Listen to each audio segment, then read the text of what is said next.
Total waterbombing yang disiagakan di Lanut SMH Palembang untuk membantu mengatasi kebakaran hutan dan lahan di Sumsel sebanyak 5 unit. Namun sayangnya dari 5 unit yang siaga tersebut, 2 kondisinya dalam proses perawatan. Hal tersebut disebabkan karena jam terbang waterbombing yang cukup tinggi untuk mengatasi karhutla yang kini terjadi di Sumsel. Namun demikian disampaikan oleh Danlanut SMH, Kolonel Penerbang Sigit Gatot Prastio, 3 waterbombing lainnya masih proses pemadaman api seperti biasa.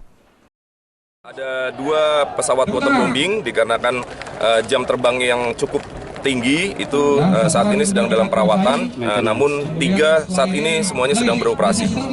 Selain waterbombing, menurut Danlanut SMH, pihaknya juga menyiagakan 1 pesawat terbang untuk membantu mengatasi karhutla yang terjadi saat ini di Sumsel. Firman Hidayat, PAL TV.